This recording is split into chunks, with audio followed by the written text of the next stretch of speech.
ब्रह्मा, विष्णु, महेश, हिंदू धर्म के तीन स्तंभ जिनकी शक्ति से ये पूरा संसार चलता है।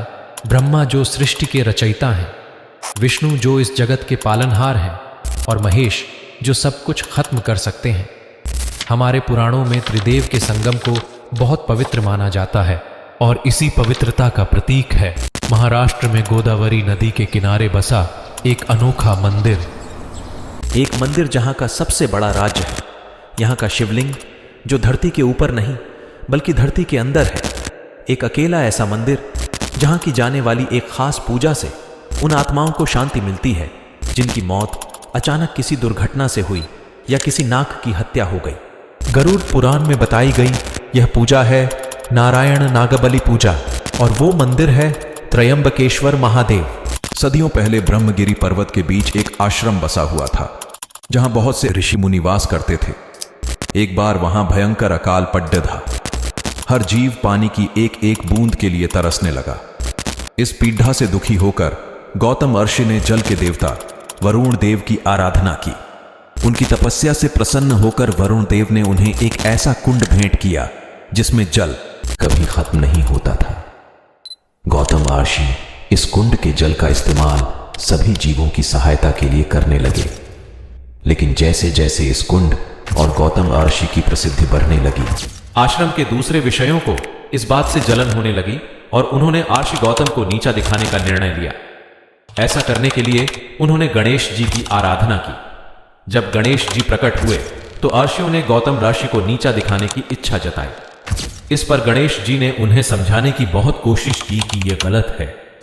ऋषि गौतम तो सिर्फ अपना कर्तव्य का पालन कर रहे हैं। लेकिन फिर भी जब वो सारे ऋषि नहीं माने तो मजबूर होकर गणेश जी ने एक कमजोर गाय का रूप लिया और ऋषि गौतम के पास पहुंचे। गौ माता की ऐसी हालत देखकर ऋषि गौतम ने उन्हें चारा प्रदान किया। लेकिन जैसे ही उस गाय ने चारे को मुंह लगाया, उसकी मृत्यु हो गई थी। इस घटना के होते ही सभी ऋषि बाहर आ गए और उन्होंने ऋषि गौतम पर गौ हत्या का दोष लगा दी। सभी ऋषियों ने मिलकर ऋषि गौतम और देवी अहिल्या पर पत्थर फेंककर उन्हें आश्रम छोड़ कर जाने पर मजबूर कर दिया। गौतम ऋषि इस घटना के कारण बहुत दुखी हुए। अपने इस पाप का प्रायश्चित करने के लिए वे शिवजी के तपस्या में लीन हो गए। आखिरकार शिवजी ने उन्हें दर्शन दिए। तब उन्होंने महादेव के सामने गौ हत्या के पाप से मुक्ति पाने की इच्छा रखी। शिवजी पहले से ही सब कुछ जानते थे। उन्होंने ऋषि गौतम को बता दिया कि ये सब बाकी विषयों की एक चाल थी।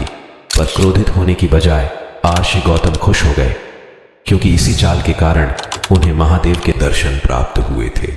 और तब ऋषि गौतम ने सिर्फ अपने ही नहीं बल्कि सारी धरती के जीवों के उद्धार के लिए शिवजी से प्रार्थना की कि वो देवी गंगा को धरती पर प्रकट करें। शिवजी की आज्ञा से देवी गंगा प्रकट हुई और गौतम ऋषि को उनके सभी पापों से मुक्त कर दिया। लेकिन धरती पर रुकने से इनकार कर दिया। गंगा जी ने कहा कि उनका वास वही है जहां शिवजी का वास है और इसीलिए गौतम ऋषि ने शिवजी से देवी गंगा के साथ रुकने की प्रार्थना की। भगवान शिव ने स्थल पर निवास करना स्वीकार किया और देवी गंगा ने भी अपना स्थान ग्रहण किया। और इसी तरह त्र्यंबकेश्वर मंदिर का जन्म हुआ जहां शिवजी का ज्योतिर्लिंग दक्षिण गंगा यानी गोदावरी के किनारे स्थापित है। हर साल लाखों भक्त यहां अपने पापों से मुक्ति के लिए आते हैं। 12 ज्योतिर्लिंग में से एक होने के कारण यह मंदिर हिंदू धर्म का एक महत्वपूर्ण तीर्थ स्थान है। लेकिन इस मंदिर की सबसे खास बात है इसमें स्थापित शिवलिंग। त्र्यंबकेश्वर मंदिर में बसा अद्भुत शिवलिंग दुनिया का अकेला ऐसा शिवलिंग है जो जमीन के ऊपर नहीं बल्कि जमीन के अंदर एक छोटी सी कैविटी में स्थापित है। मंदिर के गर्भगृह के बीचों बीच एक खोखली जगह है जिसमें 3 छोटे छोटे शिवलिंग हैं और हर शिवलिंग का एक रूप है। ब्रह्मा, विष्णु और महेश, और यही कारण है कि इस शिवलिंग का नाम त्र्यंबकेश्वर है।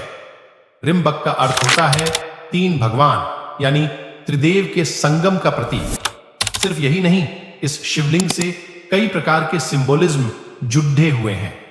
शिवलिंग की 3 आंखें सूर्य, चंद्र और अग्नि को सिविल लाइंस करती है और इस शिवलिंग की पूजा केवल एक देवता नहीं बल्कि एक साथ तीनों देवताओं यानी त्रिदेव की पूजा के समान होती है।